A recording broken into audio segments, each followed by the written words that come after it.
Hey everyone, Brandy Yvette here, back with part 2 of Letting Go with Miss Anneke Marie of 87 Dutch and her story raps. Don't forget to check her out. Her IG is... I don't be ready for you. I don't be ready. It's her story raps. At her story raps. Her story is with an I. And 87 Dutch. At 87 Dutch. At 87 Dutch. Follow yes. me. Follow her. Follow me. Yes. Period. If you are not already following me, my IG is at Brandy Yvette. And follow me as well. Anyway, welcome back to part 2 of Letting Go. So if you missed last week we talked about the challenges of letting go, and we just talked about the things that you kind of go through. Anneke shared with us how she is in the process of letting go, and she shared a little bit of her story with us. So if you missed it, go back and check that out. You're gonna have to link it somewhere. I don't know where it goes. We're gonna put the link somewhere. Link it. We're gonna put it somewhere. But anyway, so this week we're gonna talk about at the point where you are letting go, the best way to kind of leave all that behind is just to kind of focus on yourself. So Anneke is gonna share with us the things that she's doing to focus on herself, to become the best Anneke Marie that she can be. I'm already the shit, honestly. She is. That shit. I think, so first what I did was started to think about everything that I could have done better in the friendship that we've had. So reflection. Definitely reflected. Definitely thought about things that I don't want to mess up or bring into the next situation I get in, whether it be a relationship or friendship. And then now I've just been focused on business, working out, and just minding my business. But like you said in part 1, I did have to go in and like remove them off of social media, remove the pictures, like delete the text thread, because all those little things, like everybody, like people say that it's petty, and it is kind of petty, but when you look back at pictures and stuff like that, it gives you like just a little bit of hope. Mm-hmm. And then you find yourself like, well, maybe I can just like the picture, or maybe I can just congratulate them on something good that I seen. Now you're a stalker. Now you're stalking this person that don't even want to talk to you no more, and now you're reaching out and you're hurting your own feelings. So I had to definitely do that. And it's still hard. I still think about the person all the time, like how are they doing and all of that. But they just tell me like I'm at peace with it. So I'm like, well, shit. I guess I gotta get at peace too. I gotta be at peace and shit. Right. Too. It's just a game of catch up, I think, because again, they've been here for months, mm-hmm. and so it's just a matter of you catching up to where they are. I know me personally. I felt a sense of relief when I started to worry about myself. Another thing that helped me was moving out. So when I moved out of me and my ex-husband's house, out of Tucson, and moved away to Phoenix, just kind of getting away from him. Mm-hmm. Again, because I had to see him every day. Imagine that. Like, it's one thing to see someone on social media every day, but imagine like having to live with this person. Child. And you have to see them every day, and you literally have to see them moving on. And you're trying to catch up, but you have to see them moving on, so you have that hope, that false sense of hope is still kind of there.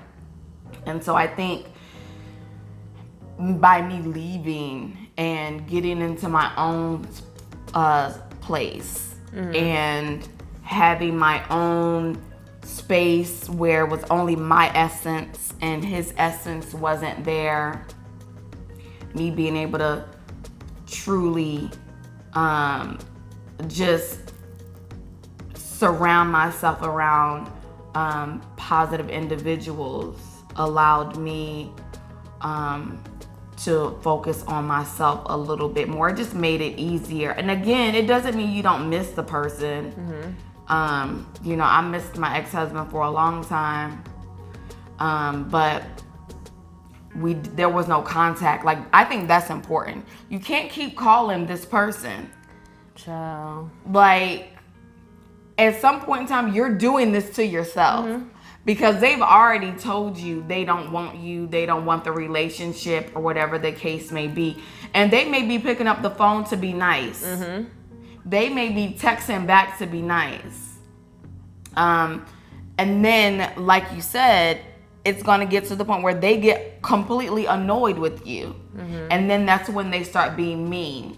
And that's when the aggressiveness starts. And then that's when, at that point, you're breaking your own heart.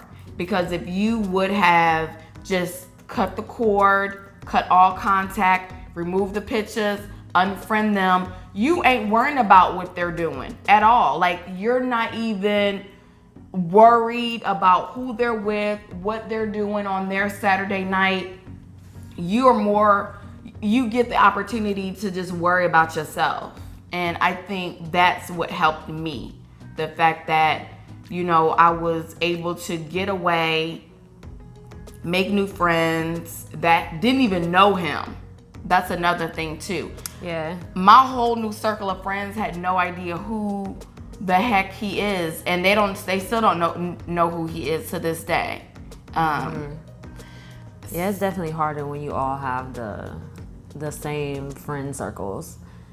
And it's just like, and then you already know what the world that we live in with social media. As soon as one of your friends like a picture, now it's all on your thing to go like the damn picture. So now you see him. Now you're in the car screaming like I was. Yeah. Crying over a goddamn picture. That's sad. Over a goddamn picture. It's hilarious now because I wish I would have recorded it. Like on your vlog? Listen, because I was in the car screaming like a psycho, and I'm like, why am I screaming like this? Like who does this? But yeah, you definitely have to. It's just hard. It's just a hard situation. Yeah. An even harder situation. Great segue, by the way. An even harder situation is when you have to let someone go that you. Sorry, I'm having trouble with the connection. Please. What's up with Siri? Siri's having trouble too. Siri's having difficulties. That's the feds. Nobody called Siri. I know. Dog. Okay, anyway. So, okay, thanks Siri for that interruption. Back to the segue. Another difficult situation is, you know, what if you are that person? What if you are that person? I'm sorry, my dog is like ready to play out of nowhere. He wants to play with Anneke. I told him we were about to be besties. Like, he literally, they're together. They're together now. Yeah, we in a toxic relationship. They are. They are definitely in something a little undescribable. It's a little chew toy.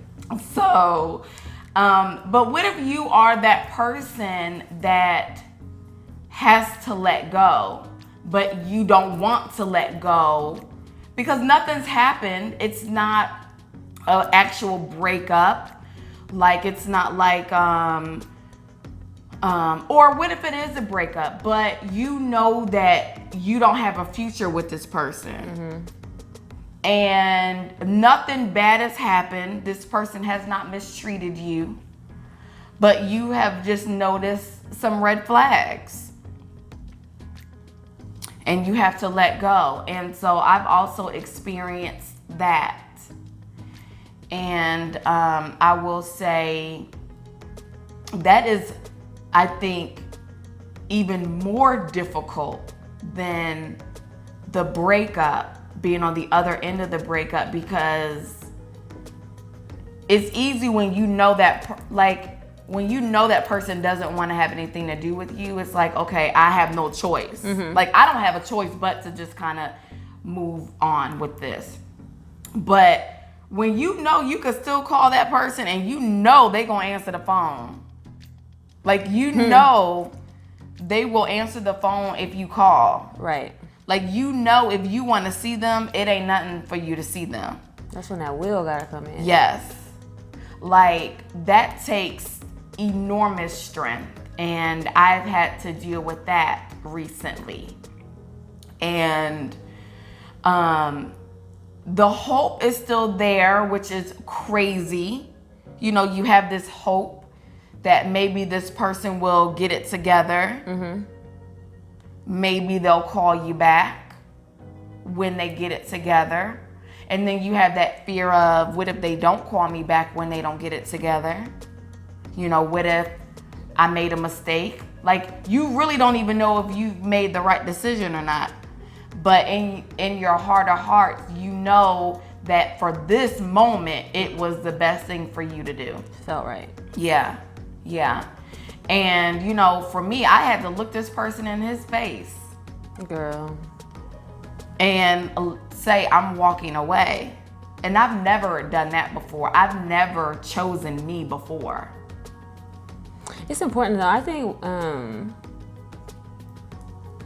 at the basis of like letting things go and moving forward is really like a form of self-love. So even with the person that decided to stop talking to me, they had to love themselves enough to be like, hey, this is not suiting me. This is not working for me. It may work for you, but it's definitely not a situation that is benefiting me and keeping my mental health healthy in the whole nine. So I think at the end of that, even for you, when you walked away, like, you had to make a conscious decision. This is not suit me. This is not what I want.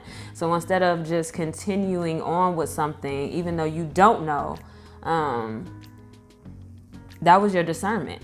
Your discernment said, listen, this is not gonna work for me. And you had the strength to walk away and the self-love to be like, well, let me do me. And then if they get it together, they can circle back around. But I'm not gonna pursue no shit that's not gonna work for me. Right. No, you hit the nail on the head with that one. I just feel like that takes a whole nother level of strength. Because again, you know, this person is only a phone call away. It's not like anything bad happened and you don't know how you're gonna be received. You know it's nothing but love all the time. And so that's been a whole new journey for myself. I've never been on this side of things before. And in the grand scheme of life, it feels amazing for me to have chosen myself. It still hurts. It does still hurt. And I miss him a lot. I miss, our conversations. And, especially when you had that connection with someone that is like no other.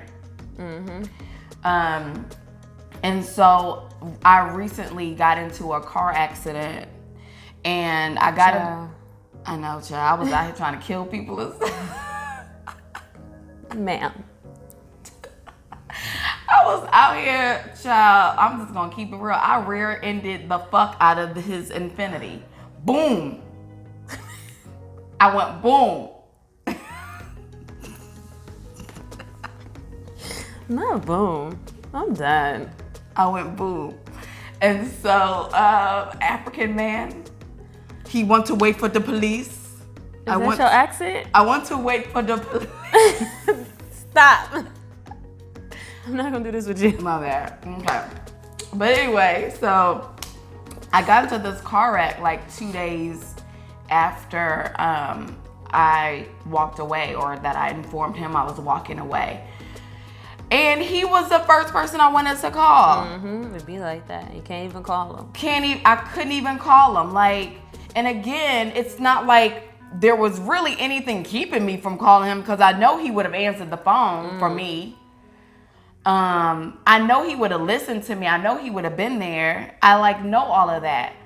But I had to literally be like, no, he is not that your person anymore. You like, you have to like, so I stood on the side of the road waiting for the police. That's not funny. And I didn't call nobody. I'm dead. Wait, I called the insurance company instead. I was like, oh, let me just call the insurance people. You know, but yeah, I couldn't call him, and I wanted to, so bad. And, but again, it's been a while, so as the days are progressing, it's gotten a lot easier. I don't long for that communication anymore, but I still do miss him a lot. He's definitely someone that will always be able to, you know, come in my life. He's never done me wrong by any means. He's always been super honest. So, you know, I think when you have someone in your life like that, and you know at the end of the day, you know, it's best for this person that he takes care of what he needs to take care of, and it's best for you. And if life brings us back together, great. But if life doesn't, great too. You know, that means it's just something better. Yeah, it's always hard. It's harder to walk away from like good people. Like it's easy when somebody done dogged your ass out and you're like, well, fuck you. Right. Like it hurt, but fuck you. It's Right. type of situation. But like when it's a good person, it's just like, damn. God damn it. Because good people are hard to come by. I know. Okay, in 2019. Especially good men. People are trash. Honest men, honest people. Yeah, that is hard. And somebody that genuinely likes you and respects you and cares about you, like that's really hard to come by. And so to have to walk away from that, Yeah, it's hard. yeah, but I just knew that this wasn't gonna go anywhere, at least not right now. And so, but yeah. Do you got anything else to add before I wrap up? I just find it like, I'm sitting here thinking about it, and I'm just like, it's so wild how like, because when you got in a car accident situation, right? The first thing you should be doing is calling the insurance company, calling the police, like type of situation. But no, we on the phone trying to call our go-to person that can't really do shit to help the situation. Like, why do we need that? That's what I really want to dive into. Like, why is that attachment? Like, where does that come from? You want to do a part 3? We may have to, because I need to figure that out. Because I'm just like, why is it that? Because even with the person I was talking about, like, they were always my go-to for everything. And it's like, why the hell did I have to call and talk to you about that? Like, I knew what to do. But why did I need you to back that up? Right. Some shit I already knew. Right. That's wild to me. What we gonna call him for? We on the side of the road. He at home. I stood on the side of the street. I did. I was like, I guess it's good to have somebody to be like, nigga, I just rear-ended somebody. Yeah. Console me. I think that's what it is, though. I think it's that person. We might not need to do a part 3. We might be able to squeeze this in. But I think it's that person that provides that comfort, that especially when you have that connection, because that's important. You have to have the connection first. And when you have that connection and that soul tie with that person kind of soothes your soul, soothes your spirit. And just hearing that person's voice sometimes can make shit so much better. So even though you're in this fucked up situation, this man's infinity is smashed to the max, right? But your car ain't though. Like, your car is fine. You straight. Cause you drive an SUV. So you know you good. I'm dead. But his car is smashed, and you know that you at least hope your coverage is Better call on Jesus. Cover what he got going on. And on top of the fact that the police is on their way. The police is coming. And because he wants a police report. And you're like, sir, we could just exchange information. The police. Actually, funny thing, really, So the police did come, and the police said, "Did y'all exchange information?" And the guy was like, "Yeah." He was like, "Okay, well, y'all can go." And he was like, "So I don't get no report?" And the police was like, "No. She rear-ended you. Like, that's it. She mashed you. She banged. She boomed the back of your car." So, and I wasn't even going that fast. I don't know how his car got mashed up like that. I was going like maybe 10 miles an hour. Really? I was. We were coming off the exit. We were coming up off the exit, making right-hand turns, and I clearly wasn't paying attention. Ma'am. I was looking this way. Well, who was you looking for? Oncoming traffic. That nigga you called. No. That's who you was looking for. I was looking for oncoming traffic. Like, oh, is the traffic coming? I don't see it. I don't see no cars. No, because the traffic in front of you. Ma'am. And so I'm looking for oncoming traffic. And I'm literally like, I don't see nobody coming. So I assumed he had already went. Oh my God. And so he did not. He was being extra cautious. Car accidents are scary though. And so I was going super slow. So Infinities, I'll never buy one because they mash too quick. You should ask that man, like, how did you deal with your attachment to that police report that y'all asked didn't I get? should. I got his phone number too. I'm going to ask him. Sir. He going to be on episode 13. I'm dead. Episode 13, attachment issues. Bye. But anyway, all right, so that is it for part 2 of Bloop. Letting Go. And I will keep you guys updated on our process and how things are going with that.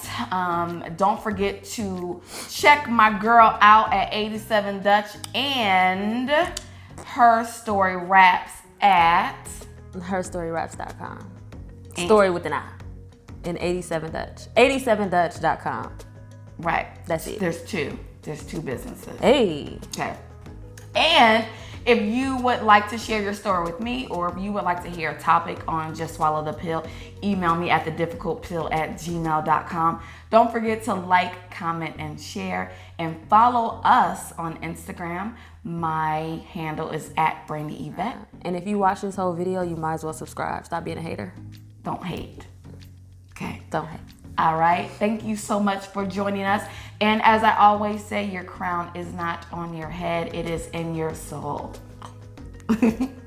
Thank you again for watching, and we will see you guys next week.